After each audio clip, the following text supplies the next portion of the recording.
Hello and welcome to a very special episode on the akhi&saltfish Digital Network. You're joined by me, Kavan, and you can see the back of my head right now, but you can see this wonderful crowd I got with me. This is a live roundtable discussing sickle cell for Black History Month, and I'm going to time mark it 2024. What a moment, what a time, and what great company to be in.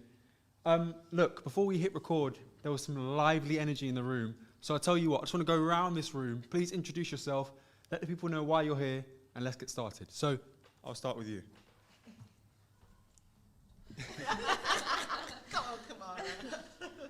Good evening. Good evening. I am a former carer of a Sickle Cell Warrior, which was my mother, who passed in March this year. So I'm here to contribute my experience of growing with her and being with her right up until her last. Yeah. I'm also a sickle cell trait. My name is Kamara James. Nice to meet you. I'm Memory Mwanza. I'm one of the parents. I've got 2 children with sickle cell. I've had bad experiences, especially with the first child, who at some point had to be resuscitated. And yeah, I am. Hi everyone, I'm Gifty. I work at West Northamptonshire Council as a project manager. I'm here because I think it's a big topic of interest within our community. I had a very close friend growing up that had sickle cell, and it was awful to see what she would often go through. So I think it's a good conversation to have. Hello, I'm Marcia Walker, and I've been working in education for a long time, retired. And I came into working with Norma Watson in 1975 around sickle cell as I was teaching in a boys' school, and that's when I found young people in crisis. So that's how long ago that I came into. I think Norma was one of the first people to actually, she was a nurse, and she was very interested in it. And she used to counsel the family and the young people that I worked with. Hi, I'm Dominic Carrington. I'm one of the senior lecturers in law at the University of Northampton, and I'm here to, support this important work on sickle cell. I've had experiences in the legal world of sickle cell, where people have not been able to get adequate treatment and leading legal actions against authorities where someone unfortunately died as a result of sickle cell. So I'm here to share my experiences and also to hear the experiences of others as well. Hi, and my name is Yaba Kujo. I'm a sickle cell warrior. I've got sickle cell SS. I'm almost 50. So I've lived to sort of cancel the stigmatization of what they ask you when you have sickle cell, how old you are. I'm a positive person, even though with my crisis, and I'm here to share my experience. Thank you. Hello, everyone. I am Catherine James Oliver. My sister, Yvonne, she was a sickle cell warrior.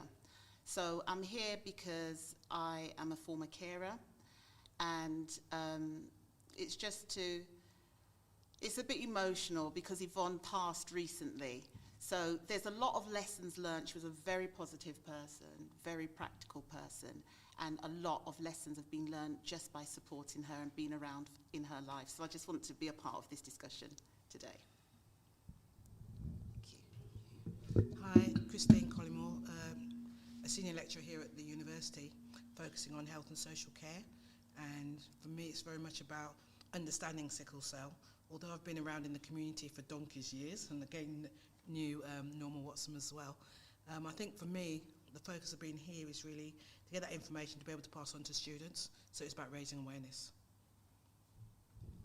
Hi everybody, I'm Florence Mpofo Enim. I took a pause when you spoke about your sister, and And the reason I feel that way is because I've got a son who's 16, living with sickle cell disease, and the journey's been hard, but it gets harder by the day when we hear the news of the deaths, of the unnecessary deaths, so to speak, and the challenges that we're facing in 2024 with sickle cell disease, which was discovered years and years back.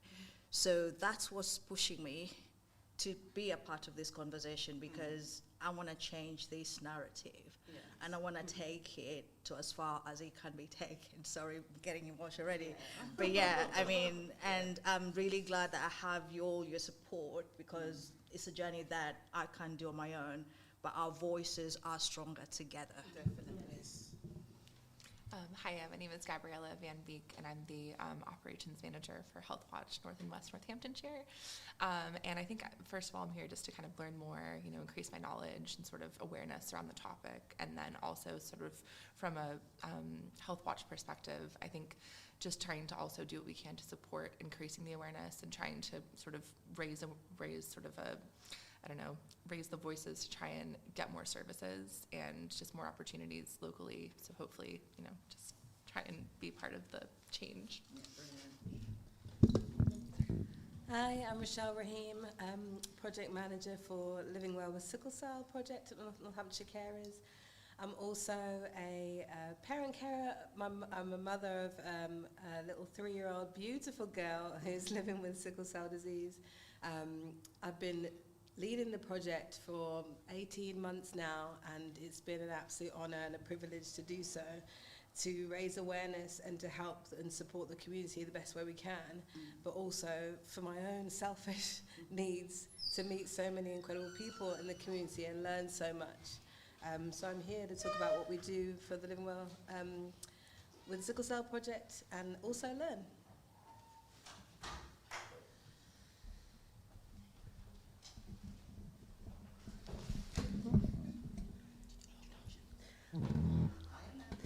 Thank you so much, everyone, for your introductions. It's been great to hear from you, and I will pass on to you in a second, but don't worry, I'll let you settle in first.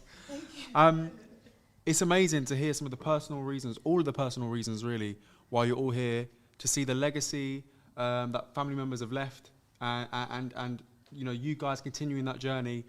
Morsia, 1975 is a date that's stuck in my brain now, and to hear that level of legacy you're leaving, continuing to leave in Northamptonshire, should be commended, and all of you should be commended for being here. I want to pass it on to you now to introduce yourself. I know you just got here, but thanks for coming, being a part of the energy. So, over to you. Hello, everyone. I'm Amanda Joseph. I live with sickle cell, but I'm also a nurse, an advocate, and everything. My passion is to empower people to live well with sickle cell. I've gone through the journey of living with sickle cell, but university, motherhood, being a wife, juggling, studying, and everything else, but also making that impact so that others can have that voice and advocate and just build awareness amongst the healthcare professionals, coming from London where it's very much known and everything, and then moving to Northamptonshire 5 years ago and being stuck with not having the level of care that I am accustomed to in London. I did the first YouTube for Kettering General in 2020 for just a random sickle cell awareness day, because it impacted on me getting care there as a patient, but also as a member of staff, as a healthcare professional. I was mind blown that the level of education, the level of compassion and passion for patients that's going through the front door of an emergency department or healthcare. It blew my mind that in this the years 2000, that the care has been so substandard and so hit and miss countrywide. So I go around the country talking about sickle, my journey, and how healthcare professionals can do better, but also our Black and Asian and just the wider population can understand sickle and be better for those people. You wouldn't treat a patient who's lost their leg any different than someone with sickle. And that's my whole point. Why isn't there that consistency? So I'm glad to be here. Thank you for the invite. And, you know, I'm willing to share anything. Thank you. And one of the key themes from everyone's introduction really was that passion to raise awareness. And I want to tick that box right away. I want to make sure that our audience leave this with a solid foundation of what sickle cell is medically. So can you start that conversation off for us, Amanda? What is sickle cell? So sickle cell disease, the condition, I don't really like calling it a disease because you don't really catch it. You're born with it. It's hereditary. So both parents have to have the genetic makeup, not necessarily the disease, but the genetic makeup. And it's part of a group of a medical condition called hemoglobinopathies. And if you can say that in one breath, you've hit the nail on the head. So hemoglobinopathies consist of G6PD, thalassemia, and the group of thalassemia, and then sickle cell. So it predominantly affects African and Black Afro-Caribbean heritage people, but there are also a population of Mediterranean, South Asian, Asians, you know, and Caucasians that aren't genetically predisposed as a Black person then, where their predominant genetics is African or African Caribbean. So that in itself is what the condition, it's a broad spectrum. It is a blood disorder, and it affects the red blood cells, predominantly the red blood cells, where the red cells, so your normal red cells last up, so a healthy red cell, I should say, not normal, but a healthy red cell lasts up to 120 days, whereas with a sickle cell patient, it lasts up to probably 20 days in the body. It's multi-organ affected, so your eyes, your liver, your kidneys, your skin, your heart, your everything, because blood, your liquid organ, goes through your body. So not only is it a physical condition, but it's a holistic condition, because it not only affects you, the person living with the condition, but your loved ones, your carers, your job, your finances, your mental health, your mindset. It's a very lonely condition, because within Living Well with Sickle Cell, we realized there weren't very many people open in our communities to discuss sickle cell and to one, raise this awareness, but also the myths around sickle cell. It's probably African, so there's a bit of myth around being, you know, demonic, and you're born with a spirit, and you're born faulty. In the Caribbean, you'll think that you're faulty, and stuff like that. And for me, living with sickle cell and being a healthcare professional, I've kind of dispelled about 80% of those myths. So it really is about what the condition entails. Yes, it's a medical condition. Yes, it's hereditary, but it also is multifaceted. Thank you. Yeah. That's the technical side. On the practical side, it's actually trying to convince the community. And I think that's the start of six. I think you just touched on it, that awareness raising, so people can be honest with themselves. I think that's the beginning. But I have to say that, as faith has it, I attended a funeral one day, and a young man, well, he's older, came up to me and just said, "Marcia, what are we doing about sickle cell?" And that very day, I had come from one event, I'd come from the funeral, gone to an event, and was going to Wellingborough, to the carers group. And that's what I wanted to interject at this point, to the carers group. And I just said to him, "Funny that you should say that. I'm going to the carers group." Now, I was trying to work out why, at a funeral, a young man who you know, it's a big family, would suddenly be asking that question. And it came to me that somebody's in crisis, something is happening out there. They didn't know what to do. And I just said, "I'm going to a meeting." And I told you the story of what happened. And from the carers group, one of the things that has come out that we need to put into the melting pot is a course that you put together, volunteering some of your time, doctor and nurse and everybody volunteering their time, nobody paid. There's no, now, yes, but no money running around there saying, here we are, there's £1,000, £5,000, off you go. Everything was on a voluntary basis, and sometimes that's a good place to start because it focuses the mind. But what I did enjoy was, in the name of Norma Watson, a course was put together. A course was put together. And what I think was excellent, I was sitting there, invited myself to a wedding, where a young lady, aged 27, 25, 27, said that was the first time she had met in her life other sickle cell sufferers, and she had it. And the way her future husband found out, she collapsed. She went into a crisis, and they opened her bag and found his card. He didn't even know. He didn't know. And they were due to get married, and he did the course. Yes? He did the course himself.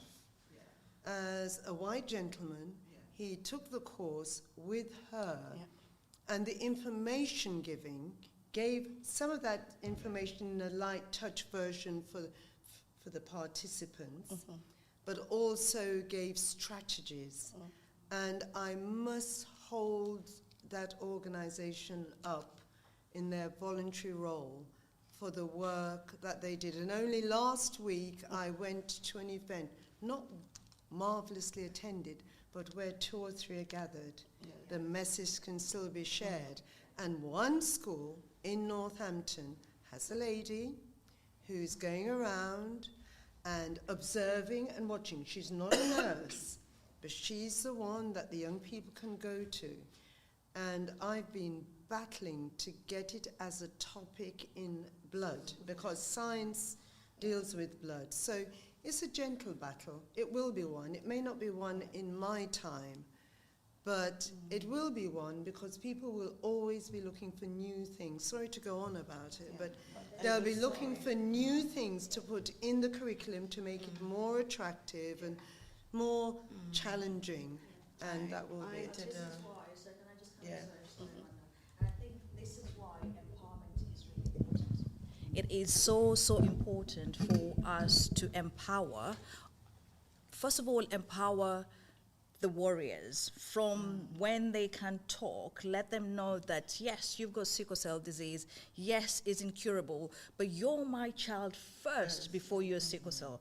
And you're fearfully and wonderfully made before you've got sickle cell. And even with sickle cell, your dreams are valid, and we're here to support you attain your dreams. So when that young person growing up to say, okay, I'm not different in that way. I'm only different because I need to wear 2 or 3 layers. I mean, I can't quite jump in the water or play in the rain.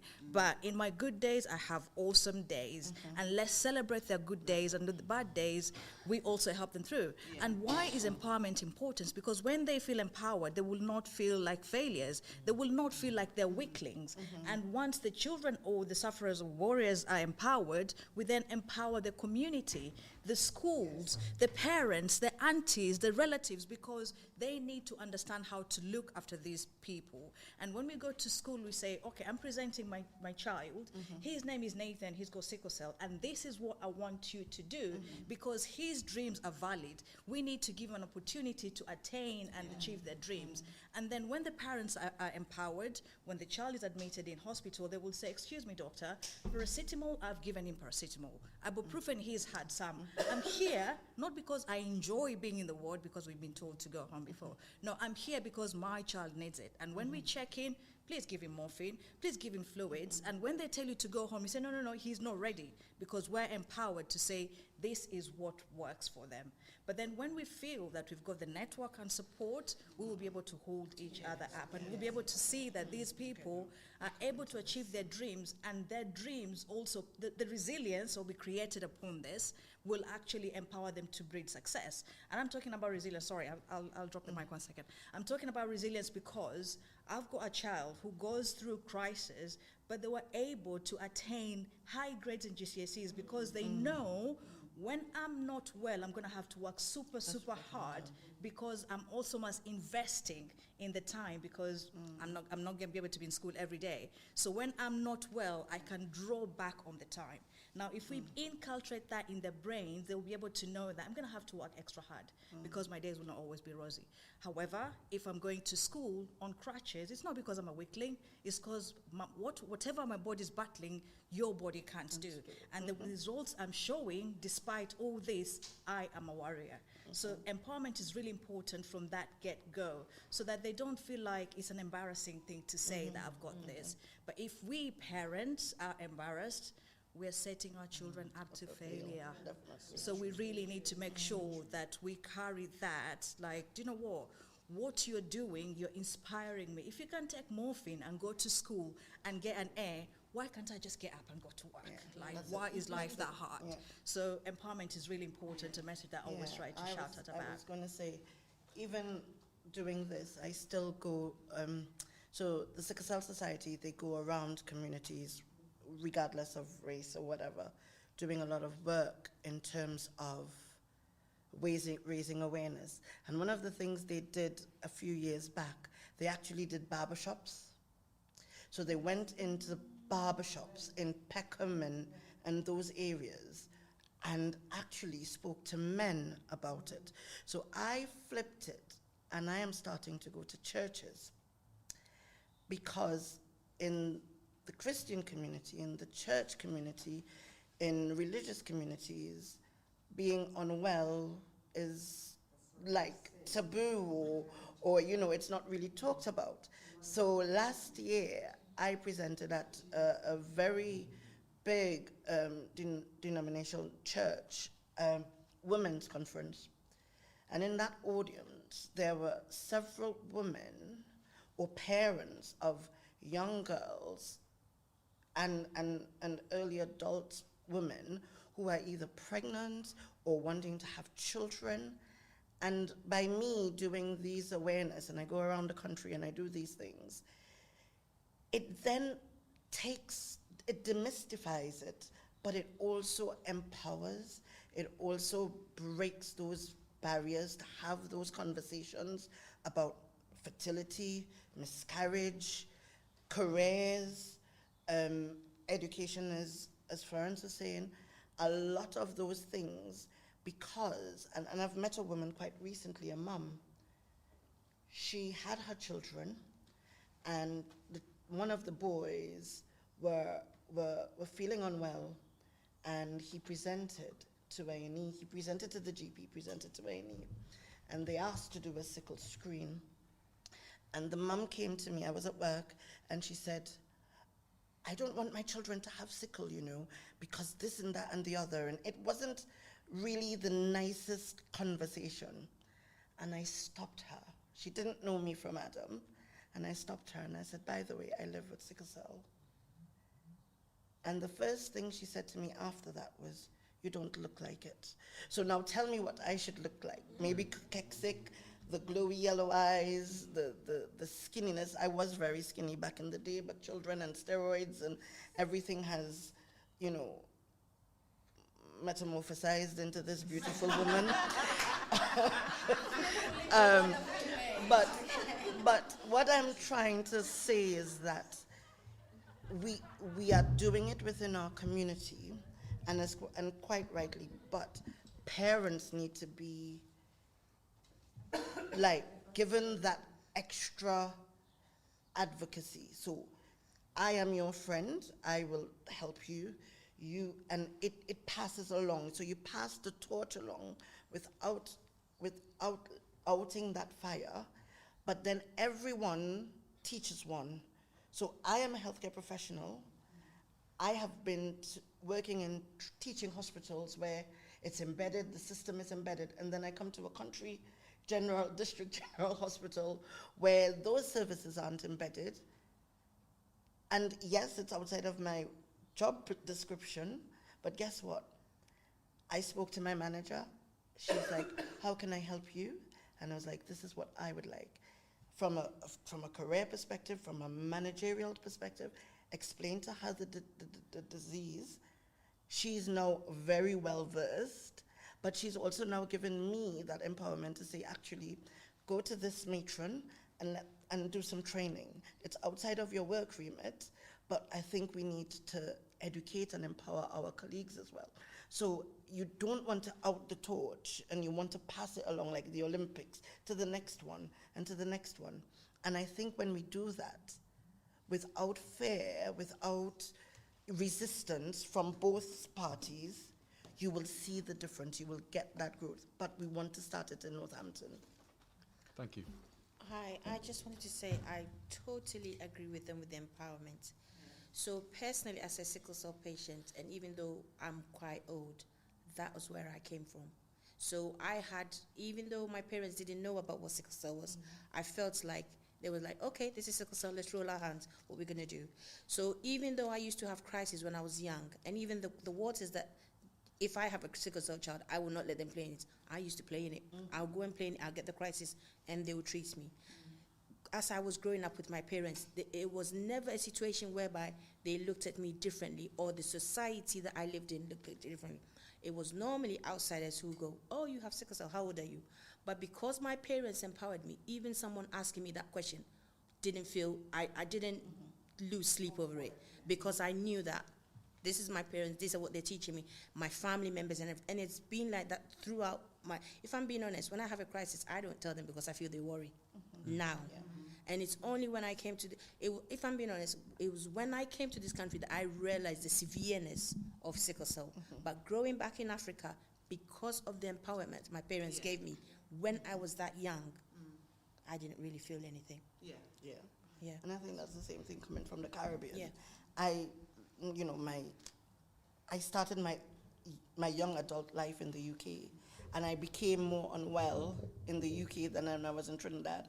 I did Girl Guides, I did swimming, camping. I loved bathing in the rain.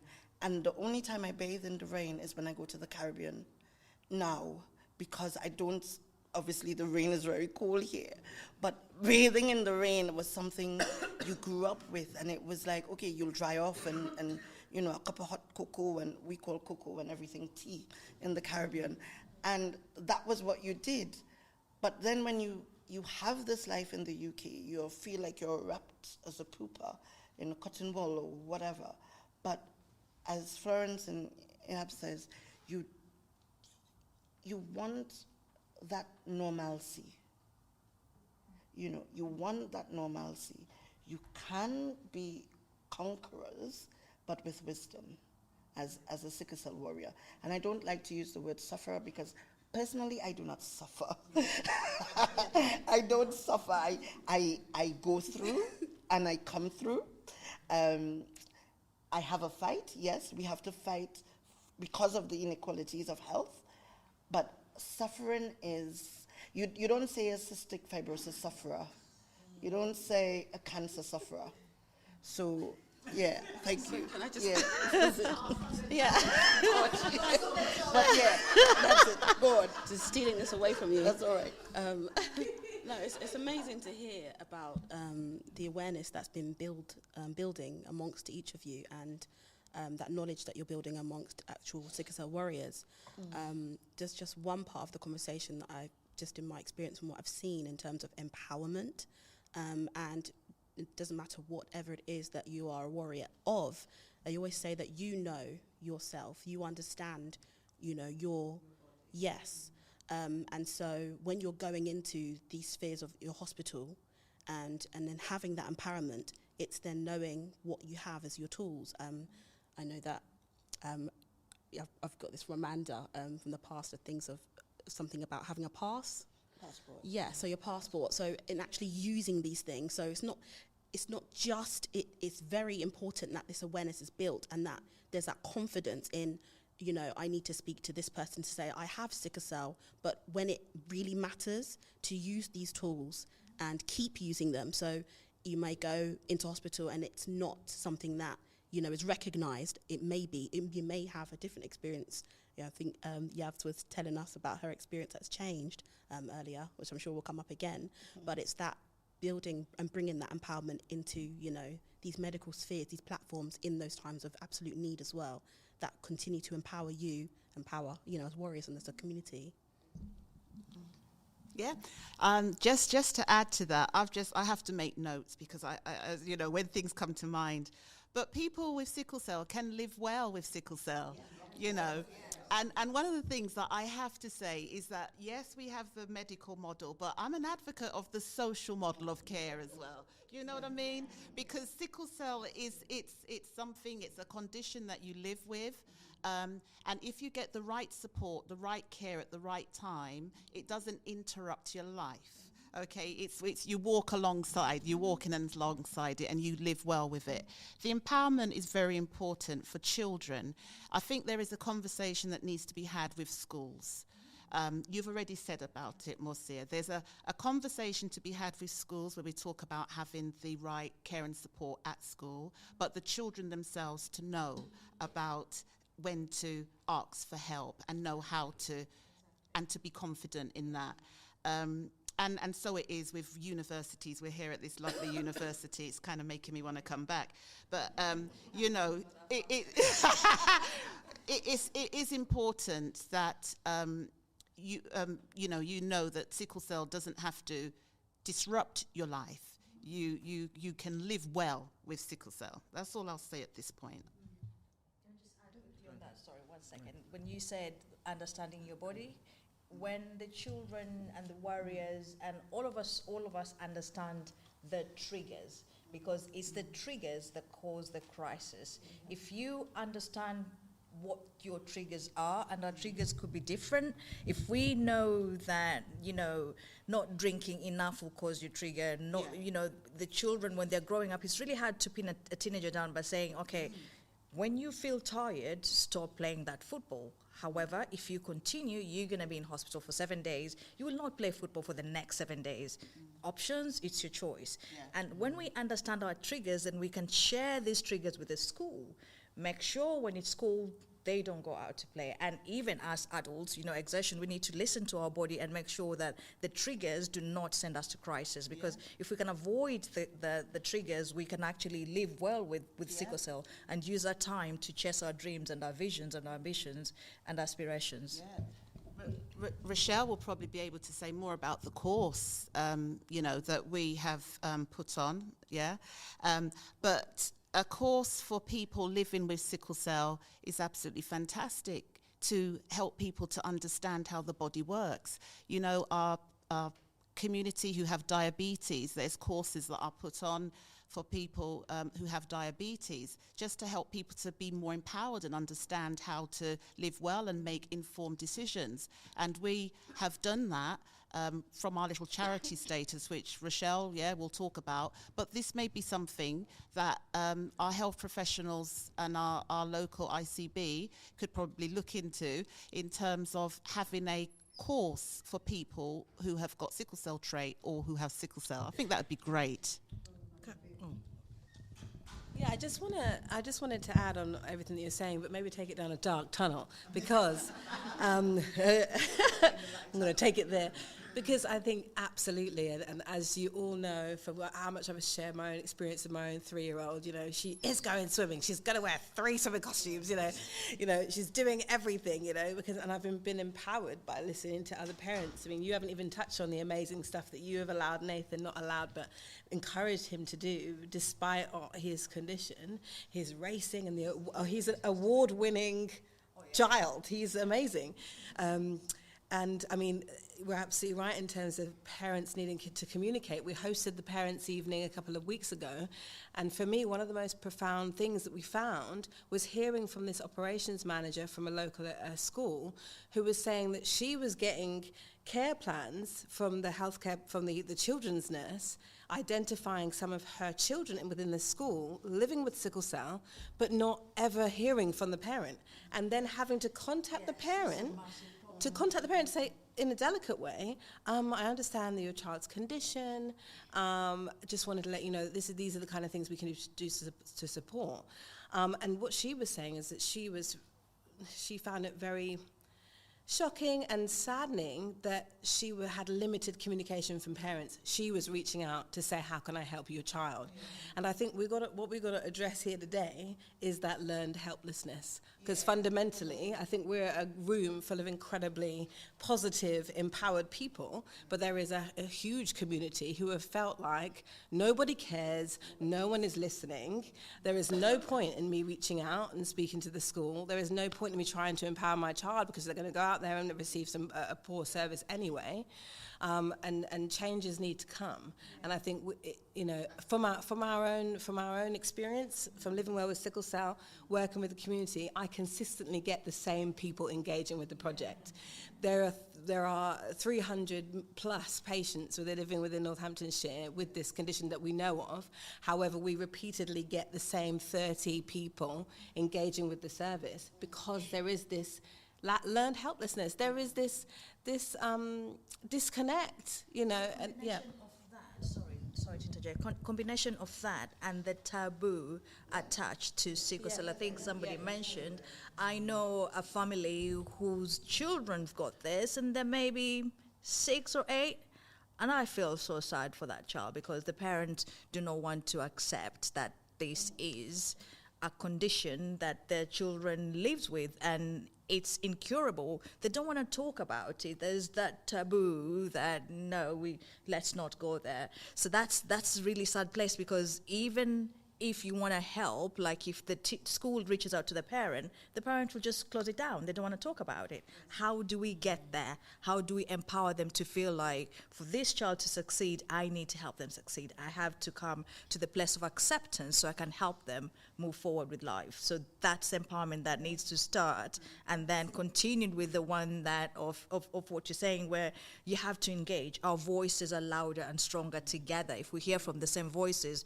change won't come. But if we all rise up with our voices and say, this is not right, this is not equitable, this is not asking for equitable care, we're not asking for more or less, just treat us the same as you're treating every other disability, that's all we're asking for. And I think that's what I said at the beginning, it's lovely having the technical side, but actually that the role of parents, carers, grandma, because remember a lot of children are being looked after, they become the carers from the time children are born because they can't afford care and all the rest of it. So there's a whole range of people out there in the family circle to start with that absolutely need targeting, because you were fortunate, but I know that in 1975 I nearly cried for a child who the school was going to try and help, because I'd come to them and said, this child is suffering, and the school's going to help, and their parents are like, but Mrs. Walker, we don't want any of our children because they're going to label them and then they won't be able to do this, that, and that with them.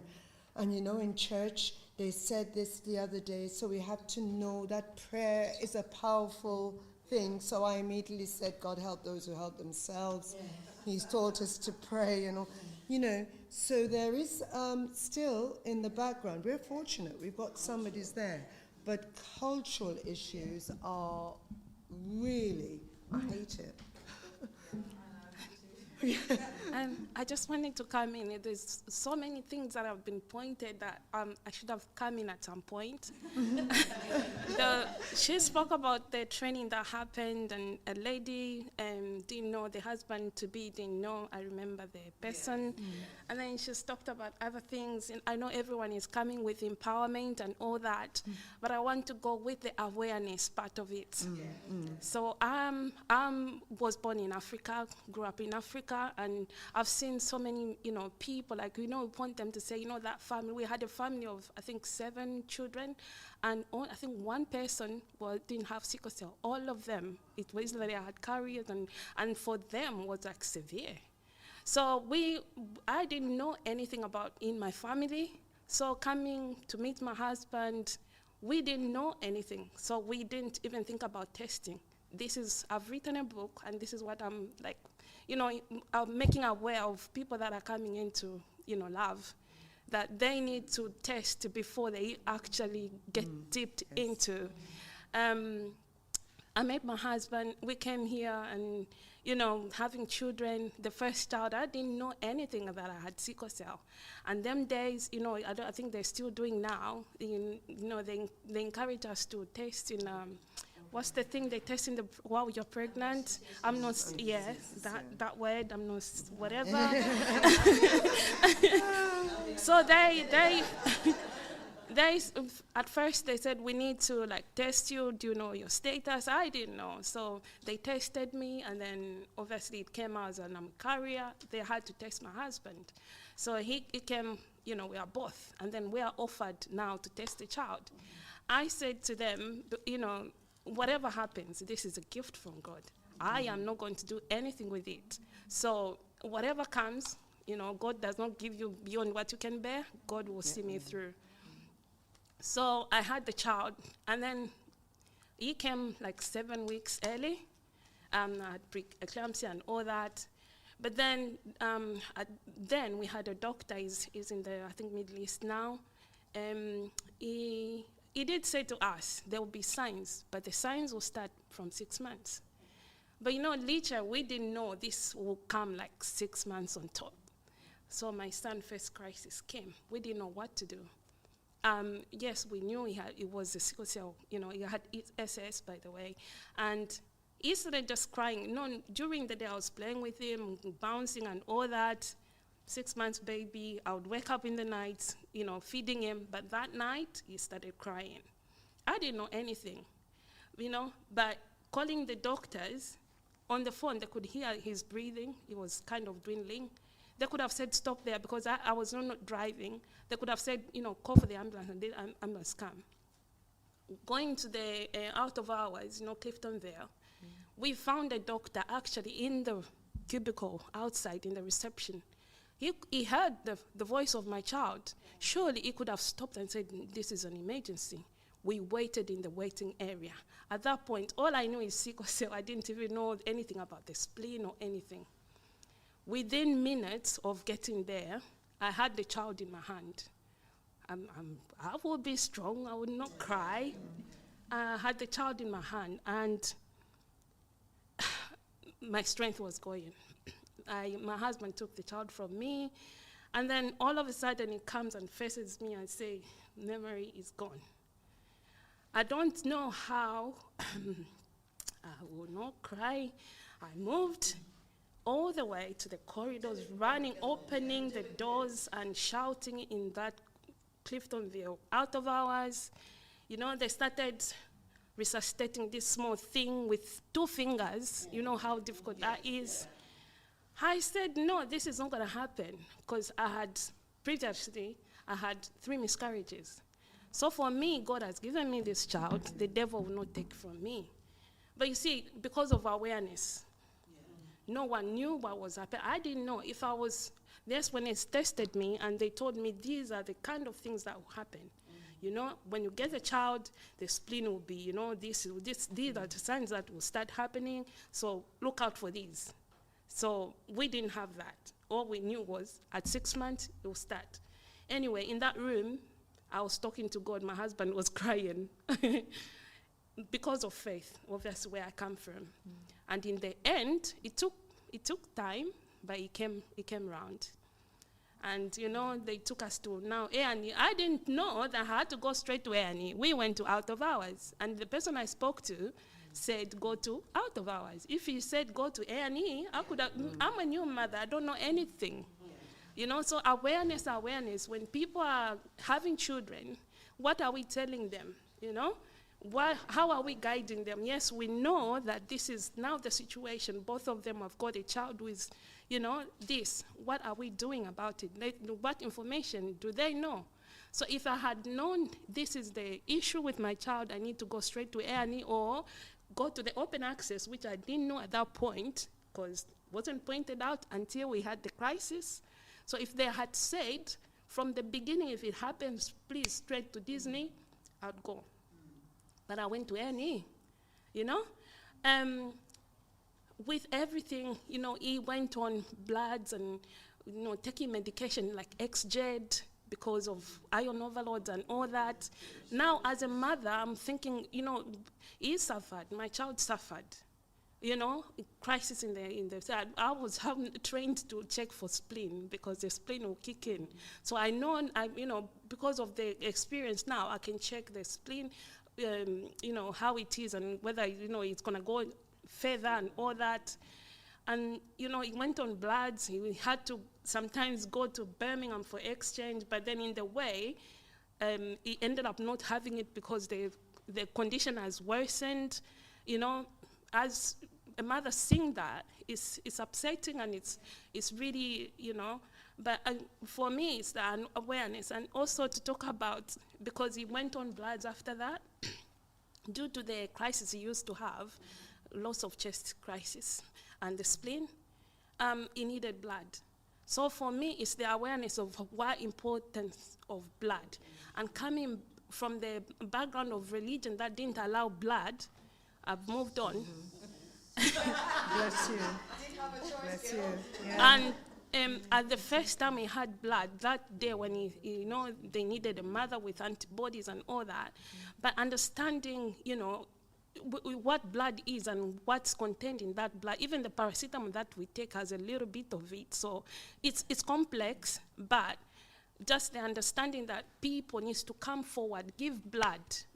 It's not just for sickle cell patients, but for all these chronic illnesses that needs blood. Anton Nolan, go register. Unfortunately, they couldn't because I've got thalassemia and I've got sickle cell. I'm a carrier. And thankfully, I don't know how God did it, but he gave me a chance. I didn't have it like SS. Even in thalassemia, I've got is it the beta or the alpha? I've got the lesser one. So I'm kind of, that level.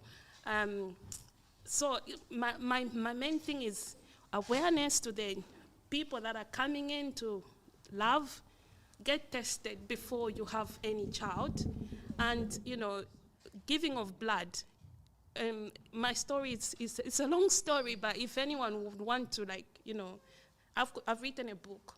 So if they want, link, I can give a link. At some point, people can read the story of everything that needs to be done, really. And I've seen some changes with the hospitals.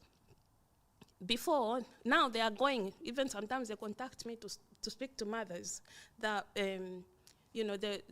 they're about to have children or they've done the test. Some people, because of that fear, they do terminate the pregnancy because of the testing of the child.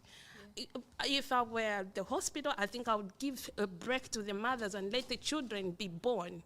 This thing of testing in pregnancy just puts pressure on the parent. I think they would just need to leave them alone and test the child when the child comes. It's a lot. It's a lot. I think too. I just want to respond to two things on there. The first one is amniocentesis. Yeah. That I got similar situation. I didn't know I had sickle, and when I got pregnant, they test me. They said I've got trait, and I called my mother's like, "Mommy," they said. My mother said, "No, that's not your blood. They got somebody else's wrong." So I called my dad. My dad said, "Yeah, that was me." We went through. I did amniocentesis, and it was a Milton Keynes General. It was actually a dangerous process because the child was sleeping. They put the needle in. The needle went where the head was. The child wasn't moving. It was scary. We had to sign a disclaimer. So when I had the second child, I was like, "Do you know what? Whatever it is, whoever it is, however it is mine. I'm taking him through." And so I refused that. But then, so onto your point, it can be risky. It's not that you're going to discontinue the pregnancy anyway, unless you are. But I was 20 weeks, so there was nothing that, I was going to do to stop the pregnancy. As I said, this is a gift from God, and his name is Nathan, gift of God, and he's lived to do wonders. But I think the other point when you're talking about when you've got a young child and you don't know what to do, this is, I think, what brought us all here together was the point that our pediatric staff and adult staff are super under-resourced. I think there comes a point where, as a mother, I want to talk to my nurse, but I can't find her. She's not available because she is working part-time hours, looking after over 20 children. She's got no capacity to pick up that phone call. So I think if there's one thing that we want to advocate is for that the resourcing to be done, because Leicester have got way more capacity than we have. And again, go to the point, all we're asking for equitable care. Equitable care means that we need to have access to our specialist nurse as and when we need them. We need to be able to feel and reach out to say, these are the needs and our needs are met. If there is a gap where CQC said we need to have a specialist nurse and equitable care, we feel like at Northamptonshire or Northampton General, we're left out. We're like the second-hand sister somewhere, not given the same care as Leicester or Kettering, because why should Leicester people receive better care than our children do? Do they not deserve this? Do their lives not matter? Or is because, I don't get it, and that's what we advocate. I mean, we're all struggling because there's no resource. The resource is not adequate, and we've campaigned a lot of times, and we're waiting to see the results, sorry. So just briefly, I want to try and paint a picture. Rochelle, you mentioned a figure earlier, 300 people in Northamptonshire. So I'm going to guess, 50 specialised nurses and doctors? Guess again. 50? Try again then. Try again. Down? So earlier. As low as the white line on the road. 10? Below the white line. Keep on going. the road. Keep going down. Okay, 5? Before we started this conversation, didn't we? We talked about where today, within this podcast, where is the presence of the clinical specialist? Of course, we've got the Amanda Joseph. Yes, she is a clinical specialist, but she's not employed at our local hospitals. Because of 16 years of my 23 Yes. years. So you're able to. So I'm not being paid by these people to do what I do daily. I had a phone call last night. Can you help? Sorry. Yeah. So there's one adult nurse, one pediatric nurse for the whole county of Northamptonshire. Yeah. But they are part-time. The consultant, sorry. No, Sorry. carry on. So there are specialist hematologists in the county, but they are not sickle cell specialists. So they are either hemato-oncologists or hematologists with some knowledge, some like what should I say? Not as impassioned as other sickle cell consultants. So yeah. So with fighting, yeah. So Rochelle will do it. You had a meeting. Well, just to go on with the lack of resource, you're absolutely right. We talked about the lack of presence of clinical specialists from the hospitals locally today here at this podcast, despite we reached out to them and asked them to have a presence.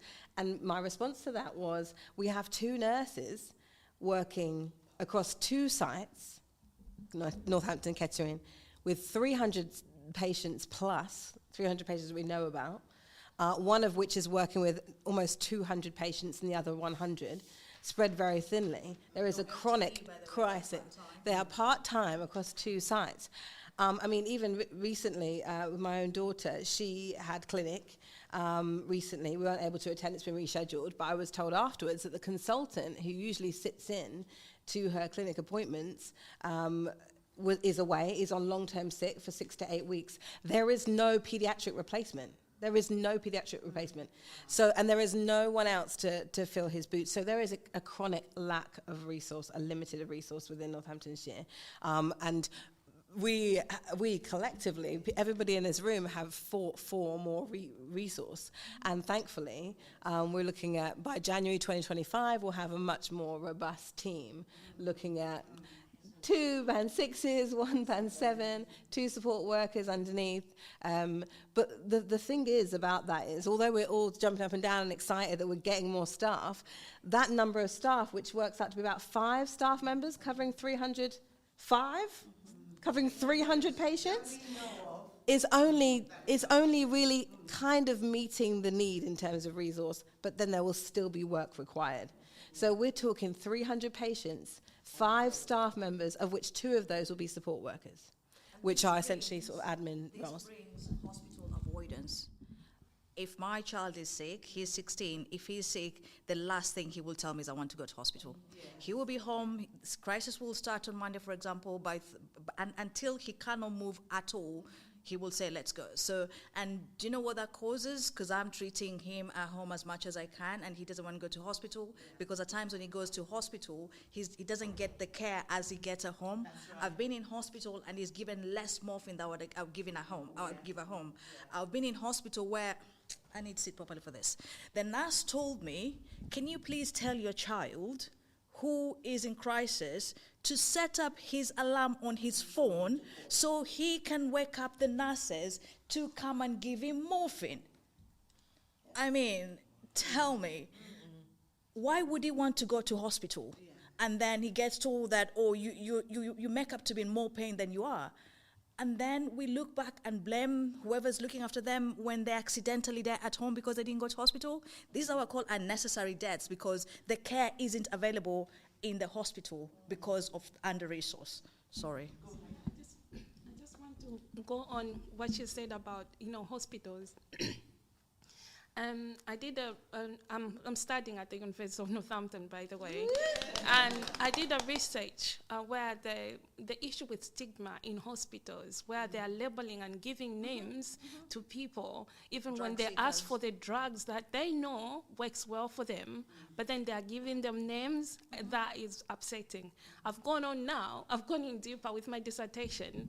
I want to see what, universities are doing, like in helping, and how they are coping with the, resilience and coping mechanism they are using, because obviously they've got to attain their grades. So what is it that they are doing, and what is it the universities now are doing to help these people, because it's just too much. Sorry, there was a few points that were raised, but we're so passionate here, which is wonderful. I just want to backtrack just a little bit. It was talking about, I think, memory, when you mentioned awareness. And knowing, literally the genetics and that being as far as it went, I've just kind of had this idea of there being just an open, maybe an opportunity in terms of growth, in terms of awareness when you're receiving that information. Just same way that if you were told you had any other condition, flyers are given. There was the Sickle Cell Society. My experience with my mother, she shouldn't even have had children, and so I'm just think back my childhood. I'm in awe of the things that she achieved and she did with us as a single mother.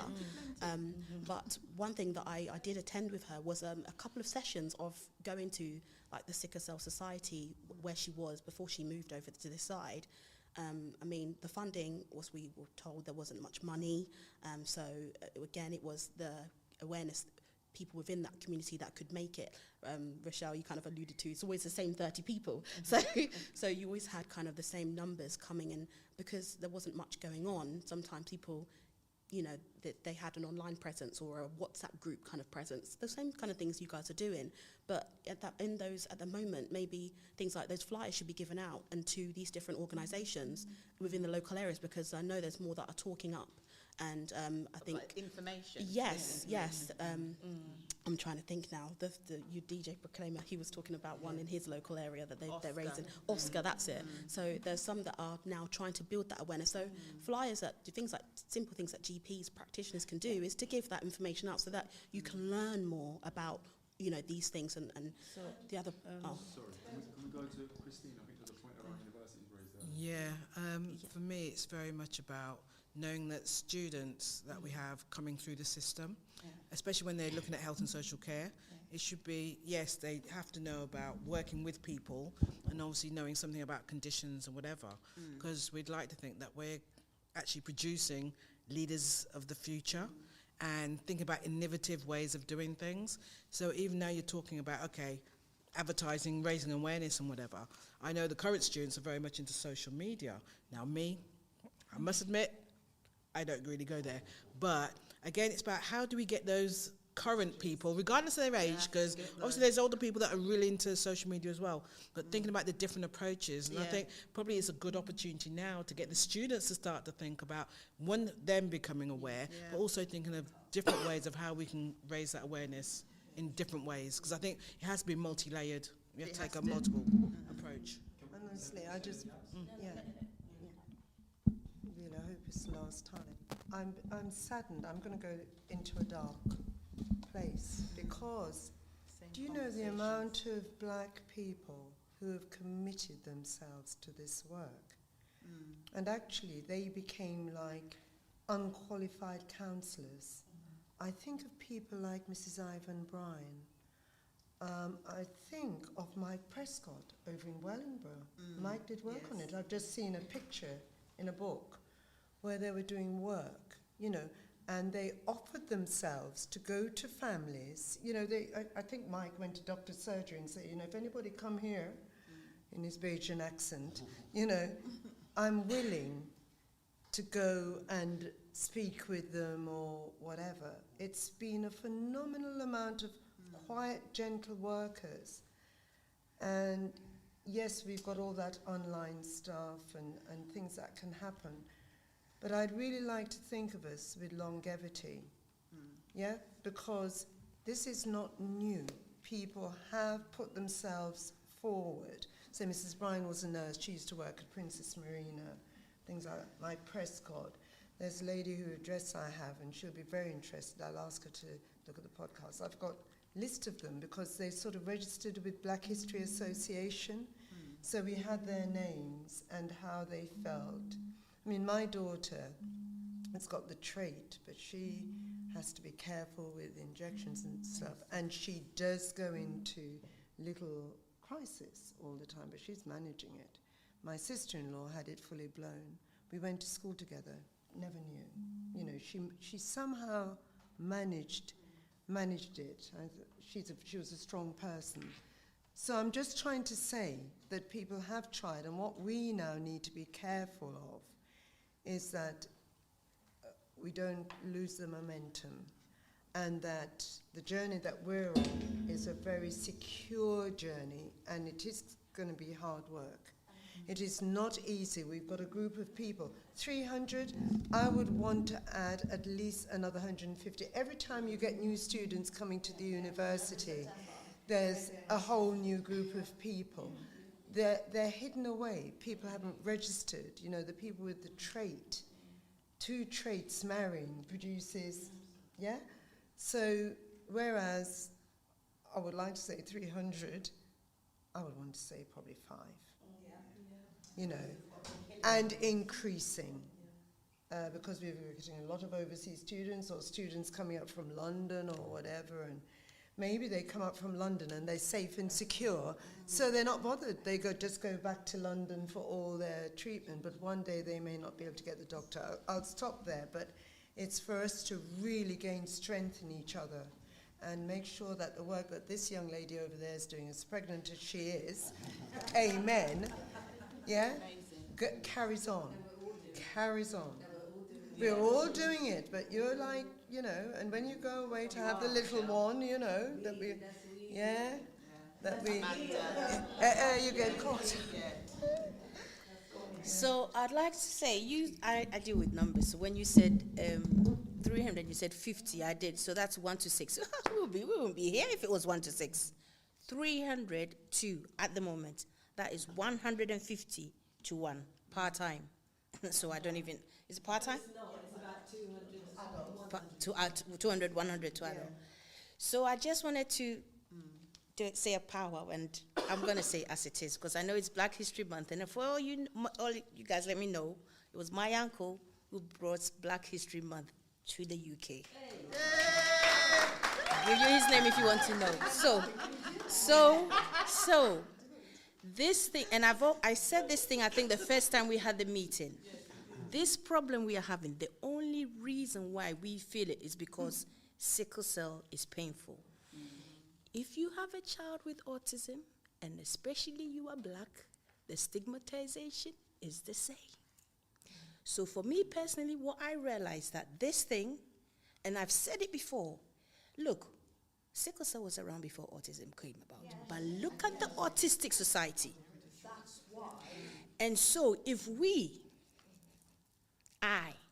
do not run with this thing, we will not get anywhere. And 20 years, we will find ourselves in the same situation. The only difference why you realize, and the thing is, trust me, if you are on the other, looking at it from, because I have a autistic son, and I said to you when my parents had, when they saw I had sickle cell, said, roll your hands, I did exactly the same way. So because of that, I have been able to get my son what he needs at 6. At 2, he wasn't talking. 3, he wasn't talking. 4, he wasn't talking. But within 2 years, because again, the empowerment, the awareness, and me taking it upon myself to do what I need to do as a black person, I have gotten that way whereby the way he talks today, it amazes everyone. One thing I just want to add on to that, I keep on saying it and I'll say it again. Sickle cell disease is not given the gravitas it requires because of the color it represents. And you're saying we need to take it on. We need to understand what help is there the government puts aside. How many of us here have applied for disability living allowance? Because us black people will say, my child is not disabled. Mine is fully disabled. I'm telling you, I've applied for disability living allowance, applied for personal independent. He got a driving license. I'm not even like, the help is out there. But because we feel we're strong enough to carry this by ourselves, we're not taking the help that's given to us. We need to reach out and make full advantage of what is there for us. Thank you. So I'm very, very conscious of time, and we made promises to end this by 8 o'clock, and we've got about 20 minutes to go. Dominic, we should be able to hear you from there, so it should be all good. But you mentioned at the start of this your experiences with the legalities on this, so I just want to pick that up and hear some more about that. Yes, thank you very much. You know, I'm just fascinated by all the stories that I've heard this evening.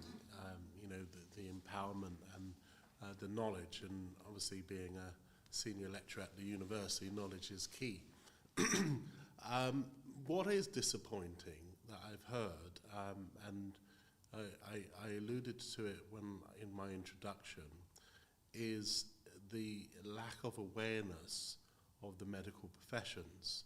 Because I will tell you, about 20 years ago, I had a case where someone went to a hospital, and I won't say where, etc., but they went to a hospital seeking treatment for sickle cell, and unfortunately passed away. And the issue was because the hospital had never dealt with sickle cell at all, they had no specialists who could treat my client. So the legality is whether the hospital could be sued for negligence, being clear omission to treat the patient. And what's quite sad is it's still happening today. And you mentioned the numbers of the professionals which is quite sparse, to say the least. So it's still happening today. So this is an example which was 20 years in the making. So it's good that today we come together and we try to raise more awareness, because but it seems like the work needs to be much more greater, and the knowledge needs to be put out, because we're still far behind, unfortunately. So it's quite sad to see that. In your university, and I'm asking this because I used to do sessions with a university in London that really didn't have a big catchment area of sickle patients, and outer London, I should say. So I am a nurse. I qualified in 2003. I was the last of Project 2000, and I can remember vividly at the University of Hertfordshire, we had a half-an-hour session on hemoglobinopathies. And in that half-an-hour session, we touched 10 minutes on it. So fast forward nearly 20 years later, at the University of Northamptonshire, your nursing, public health, social care students, what is the syllabus for hemoglobinopathies, including sickle cell, being taught? And I'm just saying that because you've asked that question, and we're talking about awareness. Sickle cell was discovered officially in 1415. That is how long this condition is. In the UK, every woman, regardless of race, since 1978, probably later, is tested for sickle cell. They do not test partners because partners aren't often partners. So unless you are married or your partner is willing to test, we test partners. Hence the amniocentesis and the heel prick test at birth for your child. So my question to healthcare professionals or academics, I should say, where there is a health faculty, what level of sickle cell, black cultural illnesses, and I did sociology as part of my nursing, where my bit on sociology at nursing was inequalities in health for Asian people with diabetes. So I am asking University of Northamptonshire, where is one, what is their syllabus? And two, if there isn't that impactful teaching, are we willing to make the change, especially during Black History Month and across their syllabus? And I will challenge University of Northamptonshire to reflect on their teaching and their syllabus, but also look and reflect on what their students. Why? Because World Sickle Cell Day, we had 4 students in the room, and they knew nothing about sickle cell. Do you want to answer?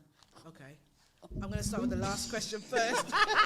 Yes, we're willing to do the changes. I can't speak, obviously, on behalf of the Faculty of Health Education Society. I can only talk about the health and social care, so I can't deal with nursing, because that's quite a big area, and I don't know the curriculum, so I have to put hand on heart and say I don't know. But one thing I can take away is actually ask the questions, because I think for us within the faculty, we're kind of siloed in terms of working. I think we're actually moving towards more cross-working, because we talk about health and social care, don't we, an awful lot, but does it actually work in practice? Another story.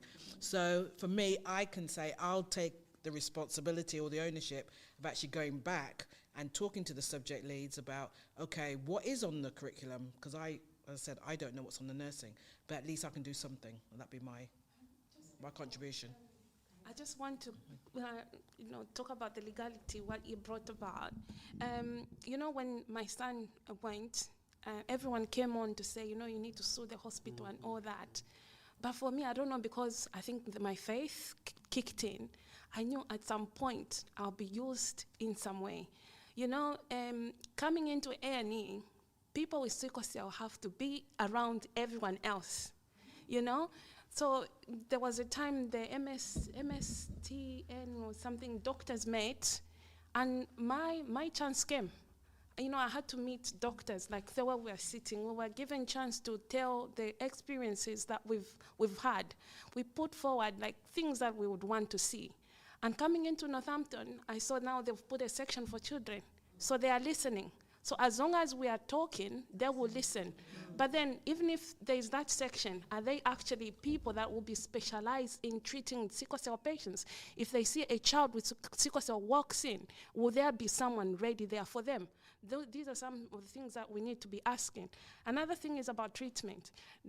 It's striking that she's taking, she's gone into figures of when sickle cell started and how did they discover it. The question is, when did they discover cancer? When somebody with cancer, they diagnose cancer straight away, there's treatment plans. What are they doing for children with sickle cell?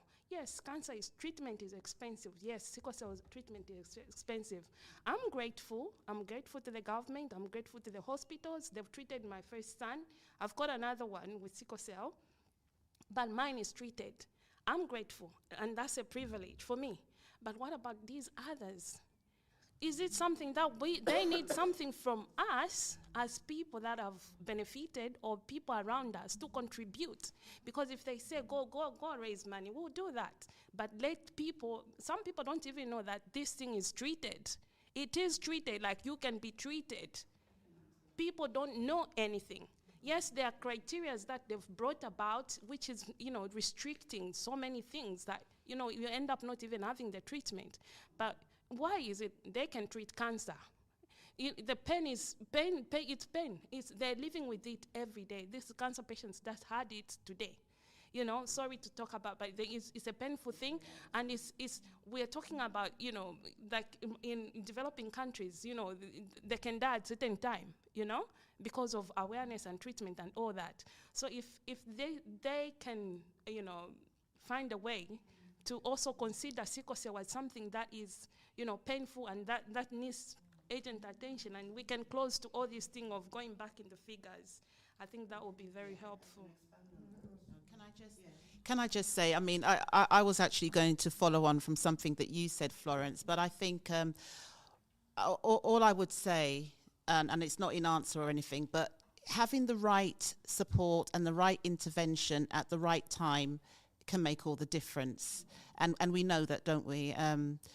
But going back to what you said, Florence, and my background is social care, so I'm a trained or qualified social worker, but I'm not practicing at the moment, but I've got the qualification. So everything, I always talk about the social model. I always think about, there's the health, you have to do that, but there's also the social well-being and what you need to be able to manage your day-to-day.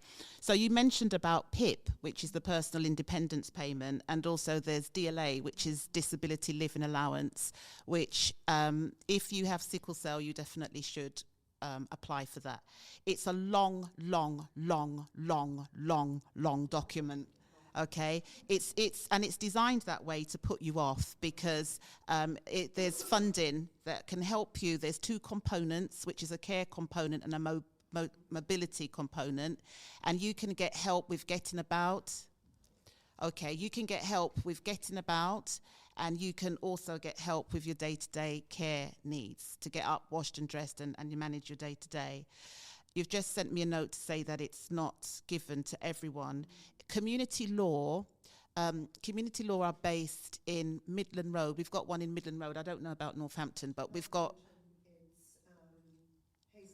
Hazelwood Road in Northampton, and you've got Midland Road in Wellingborough, and community law will help to fill in the forms with you.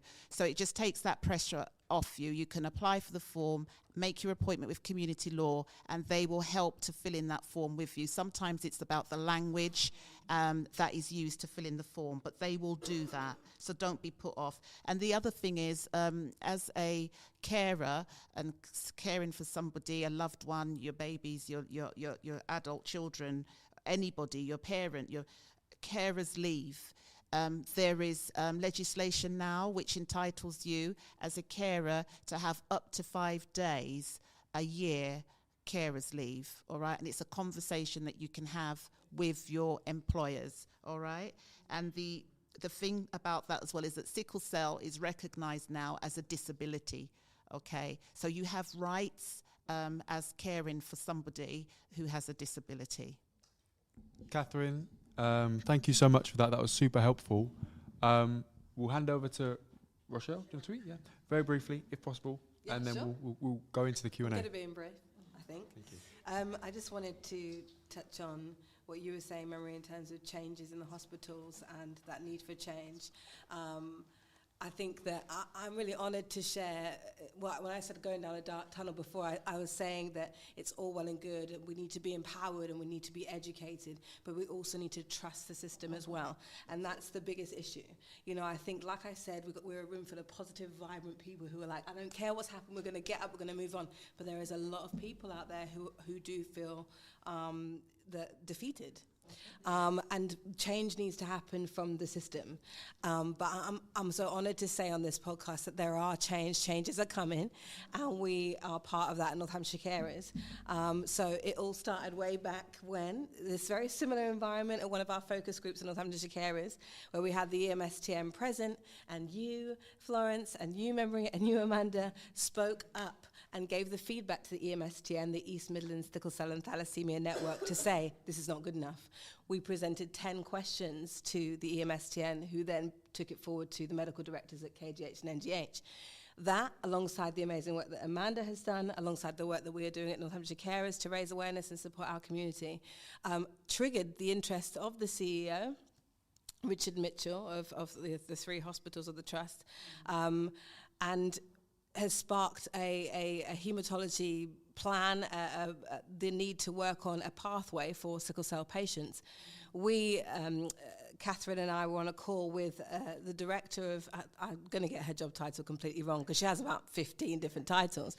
She's amazing, Chaitanya Chasia, who is absolutely full of fire and passion to make the changes to improve our services here in Northamptonshire. Like I said earlier, part of that plan is to increase the resource, so we do have that. We have the advertisements for the roles, the full-time roles are going out. They plan to add the support workers roles in by the end of this year, beginning of next year. And we're seeing the changes within the pathways. You know, we're seeing the training being taken seriously in the A&E and the general wards as well, which Amanda Joseph has been part of. And from Northamptonshire Carers' perspective, our call yesterday was about we want to create what we call a community asset group for those living with sickle cell. And basically what that is a monthly group where we would invite those living with sickle cell and carers, parents and carers of those living with sickle cell, to come to a group within the community. And we're going to rotate it Northampton, Kettering, Wellingborough, where you would have 2 to 3 hours in a community setting, like what we've been delivering already with Living Well with Sickle Cell, but you have a guaranteed clinical specialist present at that session to speak to us and give us the education and updates and raise awareness, but to educate, give us the information on how to manage and live well with the condition. We want to invite a social worker to have a presence there to give us all of that help, i.e. what's available to us in terms of benefits, how do we complete a PIP, and all of the support that we do need, because we know that this is a multifaceted condition that affects all of our lives, and also we want to have some sort of well-being focus as well, to look at diet, lifestyle, you know, and having fun, and how to adapt your life to make sure you're living well with this condition. What do we do with our food? I know for me, you know, supplements and herbs and vitamins and water and teas that's part of water. That's part of don't tell me. That's part of managing the condition, right? And you know, what's the holistic approach to managing this condition, not just the medical focus. And finally, the opportunity to eat some food together and to network. So we are working with NHS, looking at producing something like this on a regular basis. I will say that I feel positive that we are being taken seriously. I really do, and I think it is because of that incredible feedback that sorry, Yabs, I missed you. You also were there giving that amazing feedback.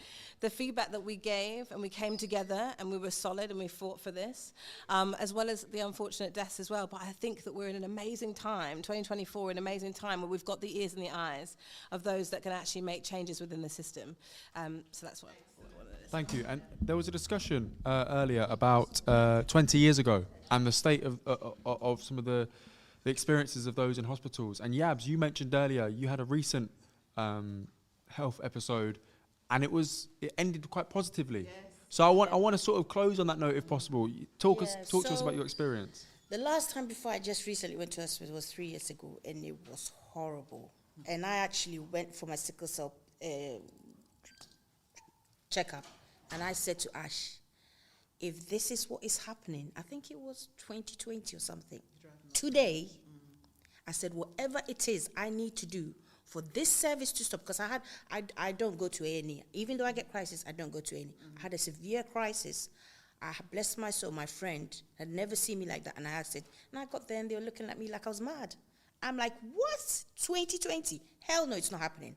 I said, use me, abuse me. And that was why I came for that event that we started throwing on for the what call it. So 2 weeks ago, I had a crisis, called for the ambulance, 3 hours. But then within the 3 hours, I think about 15 minutes after, I got another phone call. And the lady said, oh, I've heard you've got sickle cell. If you're sickle cell, I need to escalate the call. I can't guarantee you, but I'll do everything I can for them.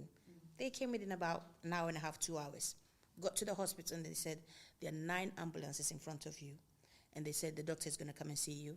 So the doctor came, the nurse came, put everything as we were on the ambulance. And I got my painkiller and my fluids on the ambulance. So I was there whilst he was going. So by the time I got to the ward, the pain had already gone. I was already okay. So I decided I wanted to go home. Unfortunately, they didn't put the right notes because I had a bit of an infection. So on Friday, just Friday gone, I had another crisis. I called again. Ambulance said it's going to be 2 hours. Unfortunately, I waited 2 hours, they didn't come. So I called again. They said the ambulance will come. So I came. They took me again. Brought the fluids. The doctors came. And it did not take more than 15 minutes for them to come. Came with my painkillers, came with my fluids. They took me. They looked at me and took me in. So they monitored me with the painkillers and everything. And to be honest, they were doing the job. So to be honest, I didn't even feel like I needed to contact any sickle cellers. I had an hematologist come and see me. The doctors themselves would see me. They go, okay, we've spoken to the hematologist. They're gonna come and see you. They came to see me, said, okay, you need to be on the fluids if you're on painkillers. They looked after me. So on Sunday, they decided, okay, it's okay. They think I'm okay. I can go home. So on Monday, Asha then called me because I think from her notes, it flagged up I had come to A&E. So she called me. She said, I've seen that you came to A&E. And she said, I'm looking at your records. I wouldn't have discharged you because it looks as if your infection levels are gone. What they did was they decided to give me medication. And I was prepared to stay there as long as they wanted to this time around because I realized that I was sick. I needed to get the treatment. But she said, okay, I'll let you take the antibiotics. And then on today, go for a blood test. And depending on the results, we'll see how we take it from there. Which I think was, yeah. Yeah. Sorry, can I just say something? I'm listening to your experience, and to a point, there's a point where it kicks in where it's amazing, but there's a massive point that you've said on 2 occasions. Yeah. You've waited 2 to 3 hours. Yeah. Now, I know I have to go back because I was trying to make this point, but was so impassioned. Yeah. I gave up the mic, and I'm not doing it now. I wanted to talk about our attitude because there's this, we talked about stigma and the living well with sickle cell, and I have to say, amongst all these different people that you guys are meeting as a community, I'm honoured to be around you, and I see such a high level of humbleness that comes from you, and it just emits this positivity which you need, which to get through it, we all need to be that way. But as a culture, as a people, if we don't put our heads down and keep going, everything stops. And trust is mentioned here. So this attitude of going through and just keep going through and just get on with it, that's that attitude that if you stop, then everything stops. You can't. And so we have this built-in behaviour or attitude that we don't lean. So like we're saying, we need to trust the health services. I mean, to a degree, because 3 hours, the older you get, as I've seen with my mother, the more complications you have. And we talk about triggers. They change. I've seen it, I've lived it, and I didn't understand. She didn't understand what she was seeing. I didn't understand what I was seeing. And they don't understand until they take her in, and it needs to be emergency. Now, I've been doing this research recently. I'm holding the mic. I'm not letting it go.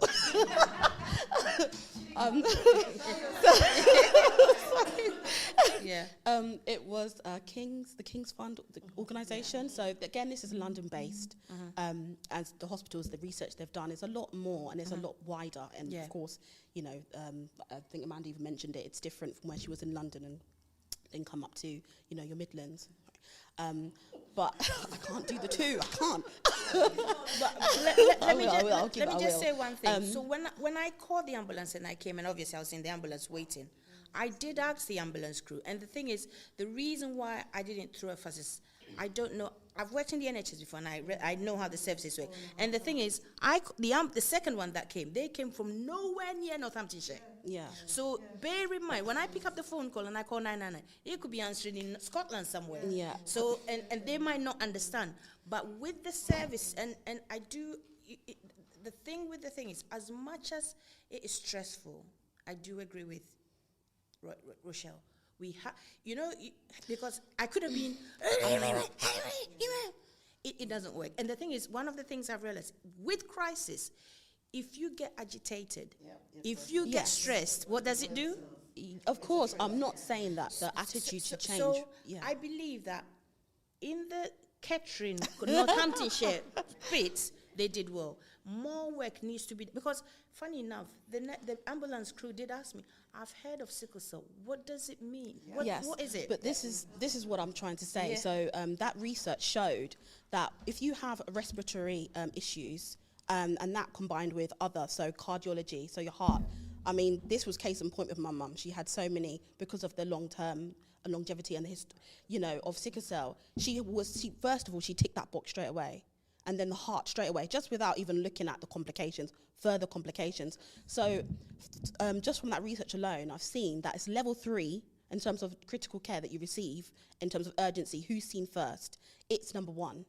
And then it's number 1, then 2. Not 1, it needs to be really, she should be 3, seen by specialists, dealt with and treated in that moment to see and actually then examine, okay, what else is going on here?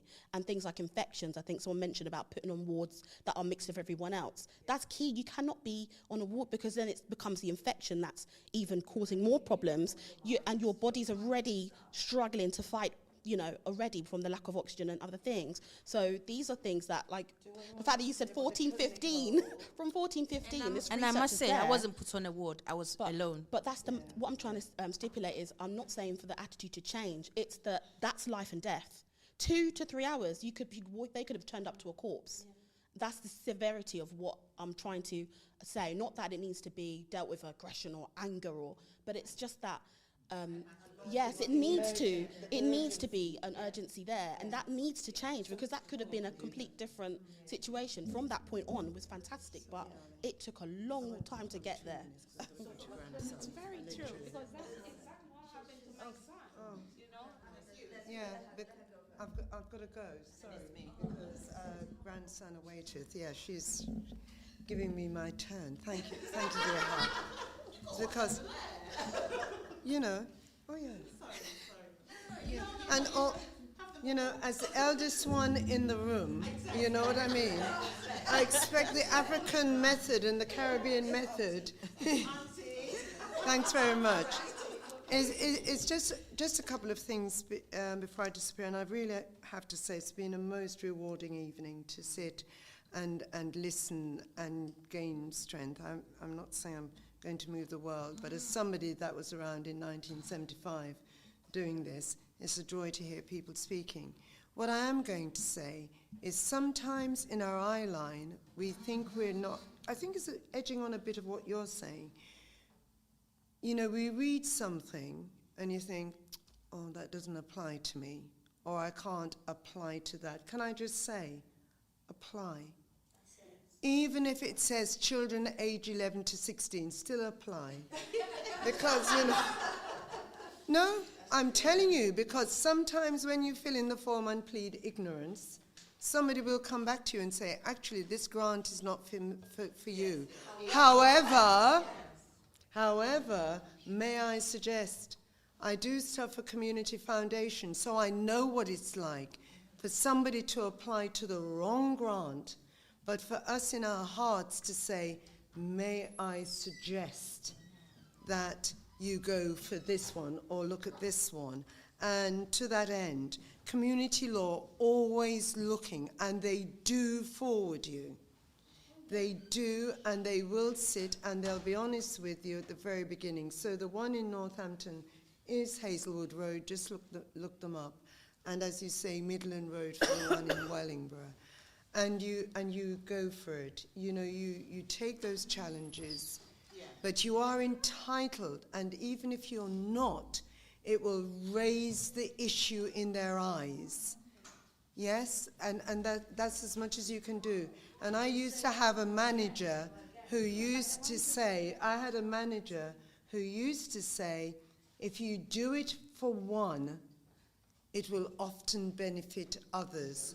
So let us be the leading light, because you get it right for sickle cell, you're going to get it right for something else. And there's nothing more divine than saying, like you're proud to say about Black history, there's nothing greater than saying, oh gosh, that's come because we set that scene and they've actually found a better way to do something. But thank you all very much. Okay. And again, I have to say it's been great to be here and to listen to everybody and just to see everybody and hear the stories. It's good to hear about it's good to have an understanding of where we're coming from and our position where we are now in terms of what we need to do or what we can do to make it better. And then to hear stories about your experience, Yaba, where you're saying that experience, it sounds like it's an improvement on what it was even just 6 months ago. I would say that I just wanted to make mention that the Mental Capacity Act, when my sister was in a crisis, she didn't want to go into hospital. And that's something that we've heard here. There's no confidence in the hospital or confidence in the care. The Mental Capacity Act is a legal piece of legislation which was used towards my sister. And they said under that Mental Capacity Act that she didn't have mental capacity to determine how she wanted to be treated. She was in a crisis at the time and she couldn't answer the questions. I was there, so I knew that wasn't the way to conduct a mental capacity assessment. She was in her right mind, she was having a crisis, if she had the right treatment, which was oxygen actually, and painkillers, she would have been able to just recover. So I only say that to say we really do need peer support groups like this and information like this. And we do need to share the knowledge that we have about the legal aspects, about our personal experiences, and also to help to lobby to the right bodies like the ICB board, the Integrated Care Boards, to make things better. We do have to support each other so that we don't stop. You know, we have to keep the fire burning because we want to get the right support at the right time so that people can just get on and live their right life. Thank you. And please, round of applause for you all, honestly. Okay, so part of my role as the host here is to close this out, and honestly, I have no idea where to start. The level of density, you guys were so generous with all the information you gave and the experiences, and I'll give you an idea of what we hope to get out of this, and I'll check it as we go off, right? So we hope to get an understanding of sickle cell. We got that for sure. We hope to capture some of the lived experiences of those caring and living with sickle cell. Check. The role of institutions and advocacy. Check. Addressing challenges and looking forward. Check. And we wanted a bit of audience interaction. You guys, that interaction was incredible. Check. So thank you. Thank you all. And one thing you mentioned was around blood. Blood was mentioned. Yeah, blood donation. Is there a call for blood donations? Yes. Yeah. So I need to. If there is, yes. NHS and blood transplants. Brilliant. I'll put that and your book in in the description, and I'll make sure that people can follow up on all the things you've mentioned. That we can put it in the description. People can follow up on it. Any organisation who's been present here today and they want to be contacted, I'll make sure their details are also in the description. Wow. Thank you all. And I have to call out the obvious. There's women around this table. Yeah. So thank you for all you're doing for the community. It's a common theme in all these podcasts that we speak to women and the power that women bring. So keep living in that power. Thank you. We wanted authenticity and we got 1 hour, 37 minutes of it. So thank you very much.